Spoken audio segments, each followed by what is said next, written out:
pleased to be talking to Dave Morgan about his Research Luminaries initiative. Dave, can you tell me a little bit about it, how it got started? Sure, happy to, Charlene. So, I guess the group really came out of one of the ARF events from about a year and a half ago. I think Gail Fugit has been doing a great job really energizing the Advertising Research Foundation, and she had an event on the future of advertising and ROI really driving it. It was a two-day event with like the top executives, I think the Executive Leadership Forum called, and there were a lot of great ideas that came out of it, and I left there thinking, I don't want to have to wait a year to see what happens on this. And so I was at an event with Dave Poltrack and Bill Harvey. Obviously the icons, I think, of our industry. And I said to them, look, what did you think of that event? They said, oh my God, that was amazing. We had so many great discussions. And they said, we don't want them to stop. And I said, well, great. I said, look, will you help me put together a dinner? I said, get a bunch of people together. And I said, well, how are we going to get people together? And they were like, well, dinners always work. So we basically went around and said, let's think about getting together, 30 or so or 35 of the top folks in research who are progressive and focused, and most of whom had participated in the ARF event, and who we knew were really passionate about ROI and return on investment as the future driver of advertising. Because we all were a bit frustrated that there was a zillion different conversations about cross-platform metrics and different top-of-the-funnel metrics or engagement metrics. In the end of the day, marketing and advertising is about the creation of customers and helping companies grow and brands grow. And being able to focus on the ultimate metrics we thought was important. And so it was great. We had a great group. I had decided that we tied it in with a great venue, and so we were able to secure a dinner at the James Beard Foundation with a great chef, and so it was a unique venue, and we had just an extraordinary group show up, and programmed it a little bit just to tell people here's the issues we're thinking about, and then had a lot of table discussions and I thought really helped advance it and really helped create a little more cohesiveness and a little more energy around the event and around the issue.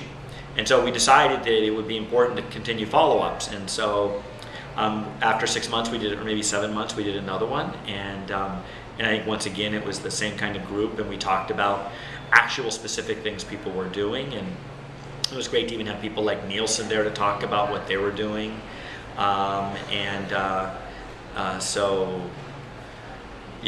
it sort of is taking on a bit of a life of its own, but it's but I'm really happy with the fact that the folks in the media advertising research community are almost all mission focused, and that says a lot. I mean, they're not just focused on the issues of their companies. I mean, certainly we all have company issues, but what I liked was the fact that they were all very mission focused about creating a better advertising world. What was the ultimate purpose, and where do you see it going? The ultimate purpose, from my standpoint, was to coalesce, bring together folks that cared about advancing the advertising industry and an evidentiary, sort of an evidence-driven marketing and evidence-driven advertising, what is really the core of the research with an ROI focus. And my hope was that people could talk about their initiatives and share them, and that we could create some momentum in that the more people learned the initiatives that others were doing, the more it might incite them to consider projects themselves, to collaborate with each other a little bit more, to learn more about them. And I think that was actually one of the things that we heard in the last one was, in the first one we had Dave Poltrack from CBS, for example, shared the ideas around what became their CPA program, their campaign performance audit. And in this one, he was able to share very tangible, specific results about how it worked in the upfront. And my hope is in the next one, he'll tell us how they actually came out in campaigns that people ran. Nielsen was able to share with us how they've changed the definitions of their core products. I mean, really to shape them more in a digital framework, and to talk a lot about how the bottom of the funnel metric, what they'll call the reaction metrics, will be, and how they expect that to fit within the overall currency. And you know, I don't know all the things that happened at each of the tables. We had, you know, 6, 7, 8 people at each table, and I know there was a lot of discussions there. So my hope is it becomes a forum for sharing.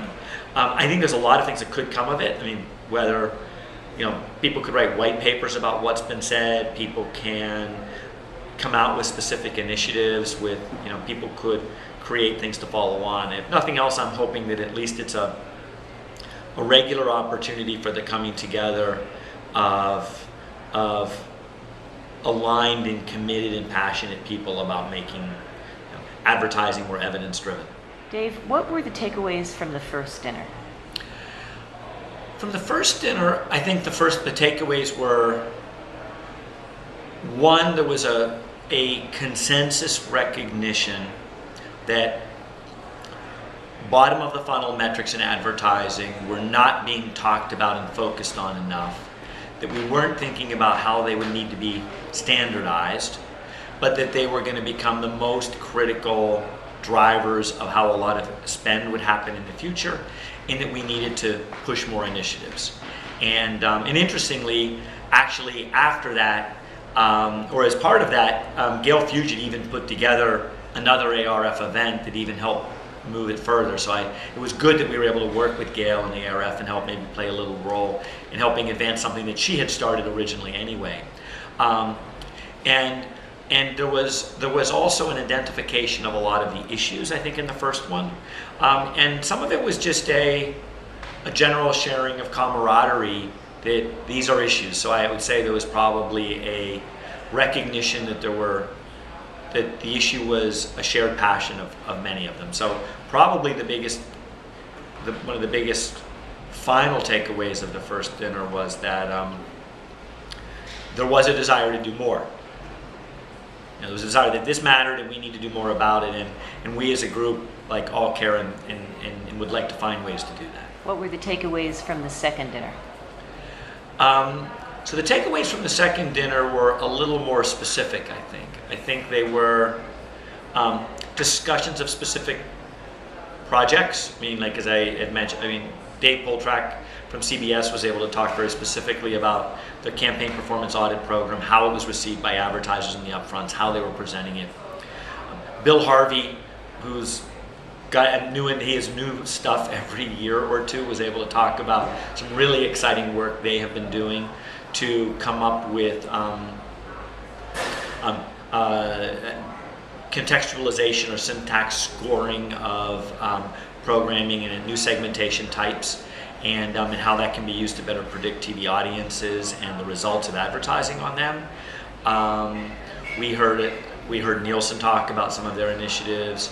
I know, like at the different tables, it got in the weeds in a good way, I think. So the takeaways from the second dinner was, we can't just deal with this at high level and desire to make things better. We're going to have to find ways to push specific initiatives. And there were discussions about whether is there an opportunity for broad standardization. What are the role of the Media Ratings Council in this?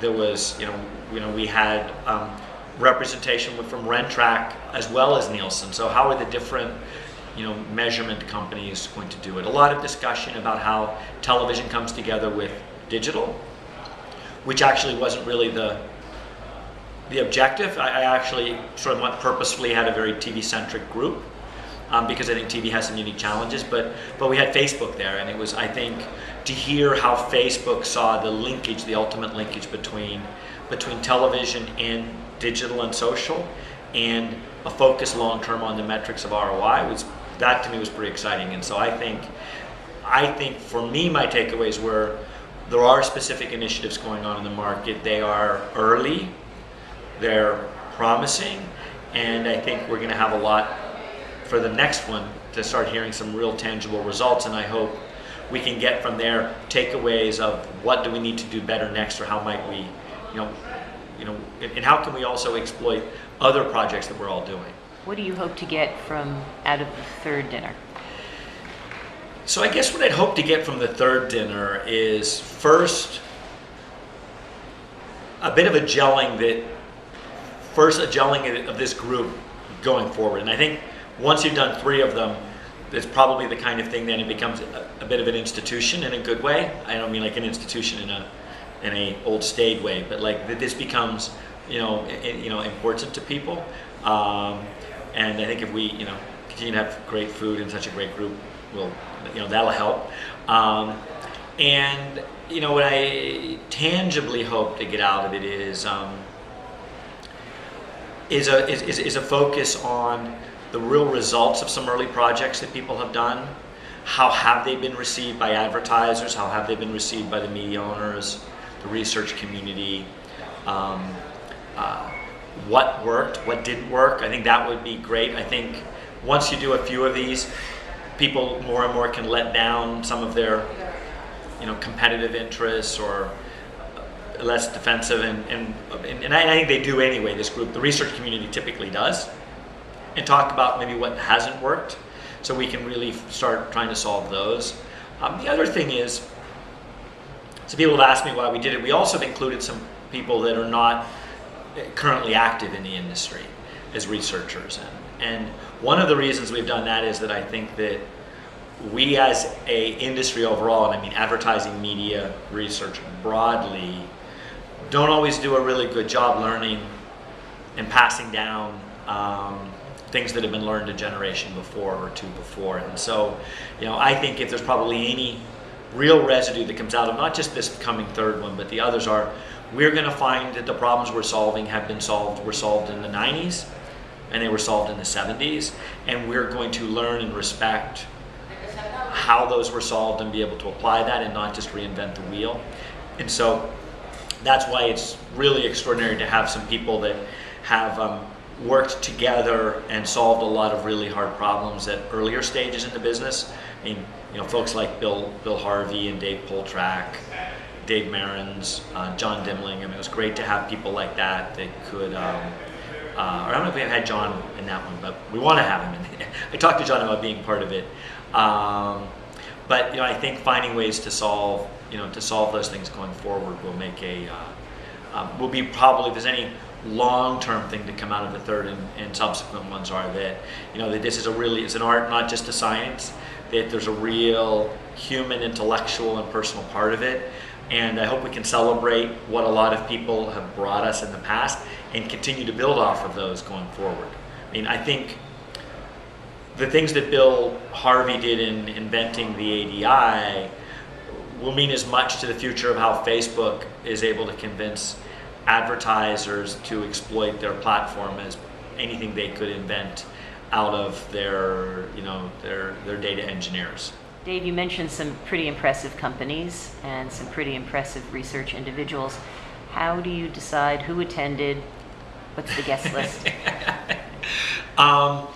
Well, I don't know that I don't know how much science has gone into it. What we tried to do was to try to pull together people that have had a real involvement in the industry and that have been regular contributors. I guess the initial lists were put together by, I worked with Bill Harvey and Dave Poltrack, and we pulled together lists. We talked to folks like Gail Fugit and others we look for people that have already made real contributions. I mean, I think that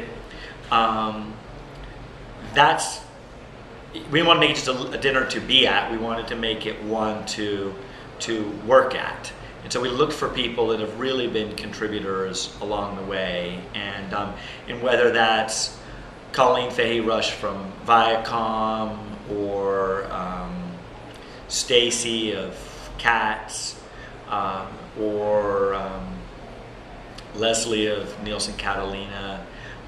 We really tried to pull together Bruce of Rentrack. We tried to pull together people that have really been contributors. We also wanted to get people there that are really driving and making change happen now. We brought in Megan Clarkin of Nielsen. We had more. As I have to think a bit, all the different ones.